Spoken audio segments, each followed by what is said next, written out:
যারা বিপ্লব করলো, যারা দেশটাকে রক্ষা করলো রক্ত দিয়া, তাদের প্রতি আপনাদের পর্বত প্রমাণ ঘৃণা, শত্রু বানায় ফেলছেন তাদেরকে।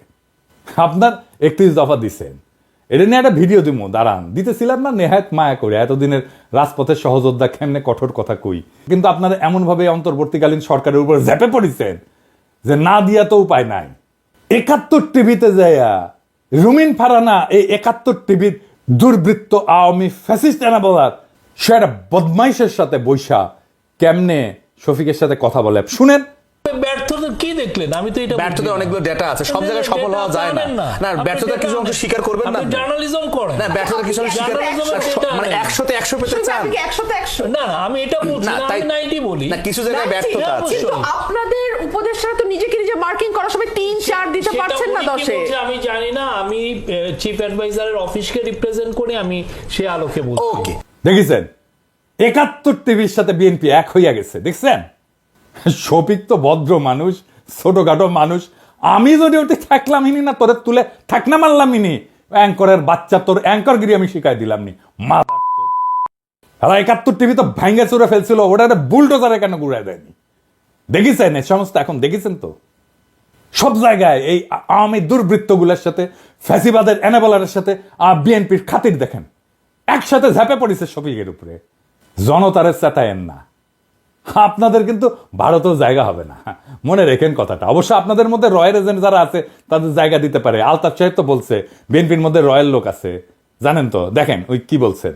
বিএনপির কিছু লোক আছে যারা নন আননোন না, নূতন না, পুরানা, নন রয়্যাল এজেন্ট।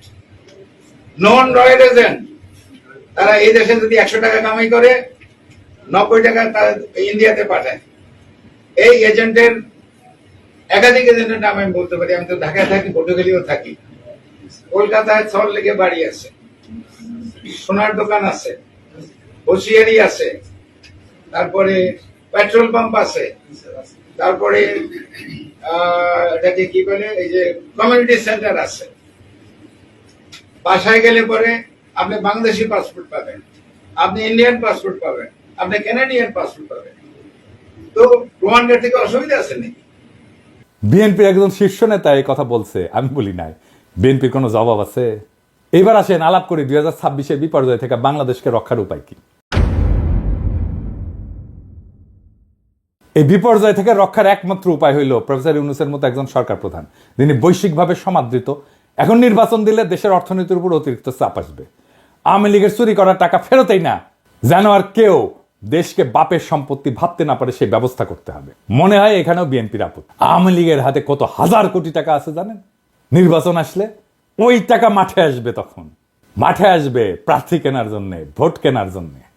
2026-এর চ্যালেঞ্জ মোকাবেলার জন্য প্রফেসর ইউনূস অনেক দক্ষ টেকনিক্যাল এক্সপার্ট নিয়ে আসছে। রিভার্স ব্রেন ড্রেনের মাধ্যমে আরো লোক আনার কাজ চলতেছে। এদেরকে দেশ পুনর্গঠনের সুযোগ দিতে হবে। আপনারা জানেন কত স্কলার ফিরে আসছে সরকারের সাথে কাজ করার জন্য। সোয়াসের মুস্তাক ভাই আসছে, ইকোনমিস্ট আনিস ভাই আসছে, বিদায় আশিক আসছে, খলিল ভাই আসছে, আরো কত নাম কমো, প্রত্যেকে কাজ করতেছে এই ধ্বংস হয়ে যাওয়া দেশটাকে আবার ঠিকঠাক করতে। জুলাই গণহত্যার বিচার শেষ করতে হবে। আপনারা 31 দফায় যেহেতু এগুলো রাখেন নাই, তাই আপনাদের উপর আমাদের কোনো ভরসা নাই। আগামীর যুগ জেনারেটিভ এআই এর যুগ।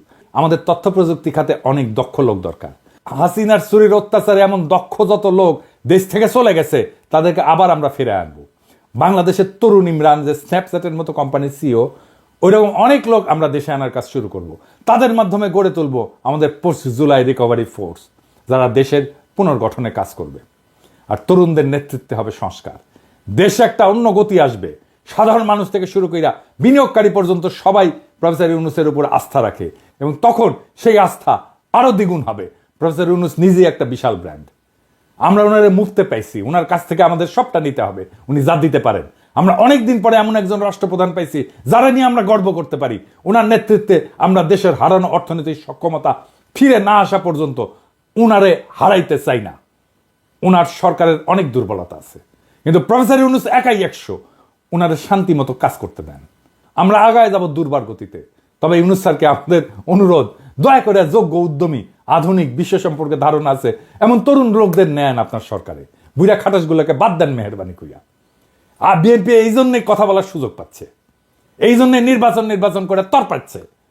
বিএনপি নেতাদের জন্য আমার একটাই মেসেজ, আমি যে চ্যালেঞ্জগুলোর কথা বলছি, সংস্কারের কথা বলছি, 31 দফায় জুলাই অভ্যুত্থানের কথা না থাকার কথা বলছি, এগুলোর উত্তর দিয়ে দয়া করে নির্বাচনের কথা বলবেন। সক্ষমতা না দেখা আমরা আর কাউরে ভোট দিব না। কিভাবে আপনারা সরকার চালাবেন, কিভাবে মানুষকে অর্থনৈতিক মুক্তি দিবেন, কিভাবে উন্নয়নশীল দেশের চ্যালেঞ্জ মোকাবেলা করবেন, কিভাবে জুলাইয়ের আহত আর শহীদদের সম্মান জানাবেন, তা পূর্ণ রূপরেখা আকারে প্রকাশ করেন।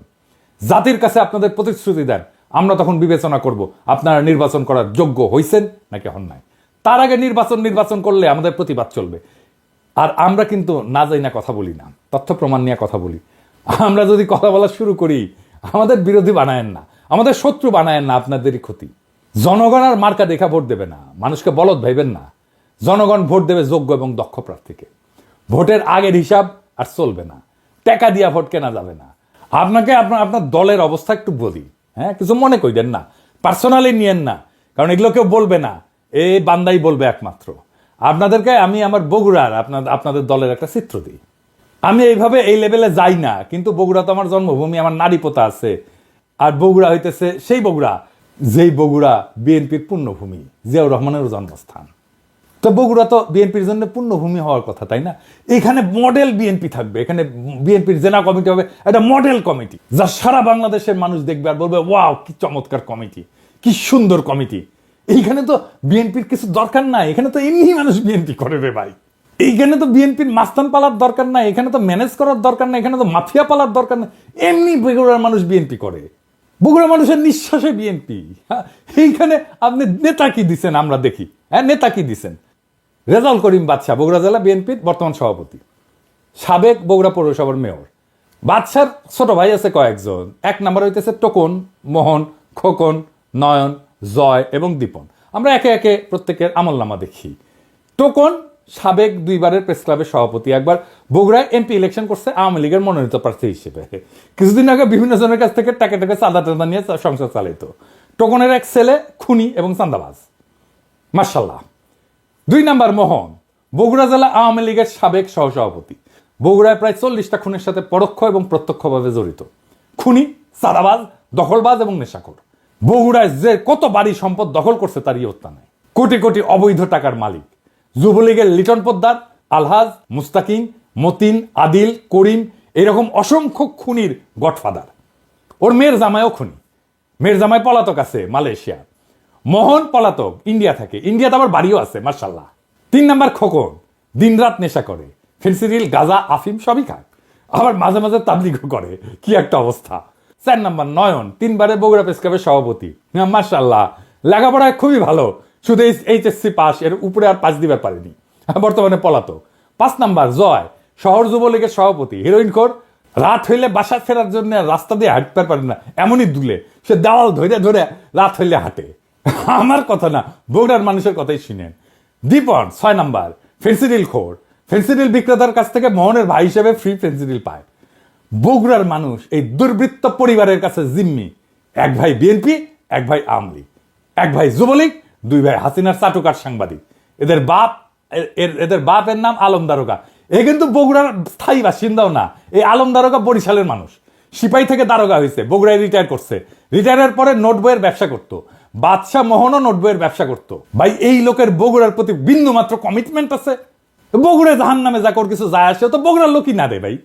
এই বাদশাহ 5ই আগস্টে বহু আওয়ামী লীগ যুবলীগ নেতার কাছ থেকে টাকা নিয়ে তাদের সম্পদকে রক্ষা করছে, তাদেরকে রক্ষা করছে। বিশেষ করে আলহাজের কাছ থেকে নাকি 1 কোটি টাকা নিছে, যে ওর বাসায় আগুন ধরে গেছিল, ওই আগুন লাগানোর চেষ্টা করছিল, আবার ওই 1 কোটি টাকা নিয়ে আগুন লাগায় নেই আর কি। বিএনপির নতুন নেতা দেন, এই লোক বিএনপির নেতা থাকলে বিএনপিকে আমাদের বলতে হবে কেন এই লোক বিএনপির জন্য বগুড়াতে অপরিহার্য। মানে একই পরিবার বিএনপি আওয়ামী লীগ ভাগ হইয়া সারা শহরে রাহাজানি করবে, আর জনগণ মুখ বুঝা সহ্য করবে? হ্যাঁ, এত বোকা ভাবেন বগুড়ার লোককে? এই পরিবারের কাছ থেকে বগুড়ার মানুষকে রক্ষা করতে হবে। জানি না বিএনপির কাছে এই দুর্বৃত্ত পরিবার কেন এত পছন্দের। এই লোক বগুড়ার নেতৃত্ব দেবে, এর নেতৃত্ব বগুড়ার মানুষকে মাইনা নিতে হবে। এত তুচ্ছ ভাবেন বগুড়ার মানুষকে? যেই মাটিতে জিয়া জন্ম নেয় সেই মাটিতে এই দুর্বৃত্ত পরিবারের হাতে জিয়ার আদর্শ বয়ে নেওয়ার ভার কেমনে দেন ভাই? আর মানুষ পান নাই নাকি? এর সাথে ভালো মানুষ নাই আপনাদের বিএনপিতে? আমরা একটা শুদ্ধ বাংলাদেশ চাইছিলাম, তার জন্য আমাদের সন্তানেরা অকাতরে জীবন দিছিল। একই পাক চক্রে ঘুরপাক খাওয়ার জন্য তারা জীবন দেয় নাই। আমরা চাই বিএনপি নতুন সময়ের দিশা দিক, মানুষের এই বিপ্লবী আকাঙ্ক্ষাকে ধারণ করুক। আমরা একটা নতুন বাংলাদেশ চাই। আপনাদের দল পরিশুদ্ধ করেন, দেশের অর্থনীতি গতিশীল করে সব চ্যালেঞ্জ মোকাবেলা করে প্রফেসর ইউনূস যথাসময়ে নির্বাচন দিবেন। এইটা মেহেরবানি করে ওনার উপরে ছাইরা দেন, ওনার বিবেচনার উপরে। আমরা দেশবাসী ওনার উপরে আস্থা রাখছি, আপনারাও রাখেন। দেশবাসীর মুখোমুখি দাঁড়ায়েন না মেহেরবানি কইরা। আপনারা আমাদের সহযোদ্ধা, আমরা ছাত্রদের নেতা মানছিলাম। এবার আপনারাই আমাদের নেতা হইয়া ওঠেন, নেতার মতো আচরণ করেন। নেতাদের আকাশের মতো উদার হইতে হয়। নেতা সেই যে নিজে কাঁদে অন্যকে কাঁদায় না। নেতা সেই যে কোনো কিছুর আকাঙ্ক্ষা করে না। নেতা সেই যে জনগণের সব কষ্টকে, সব দুঃখকে নিজে আপন কইরা নিতে পারে। নেতা সেই যে সবচেয়ে দুর্বল মানুষের আশ্রয় হইয়া উঠতে পারে। নিজেকে প্রশ্ন করেন সেই জায়গায় আসছেন কিনা, না আসতে পারলে অপেক্ষা করেন। ইনকিলাব জিন্দাবাদ।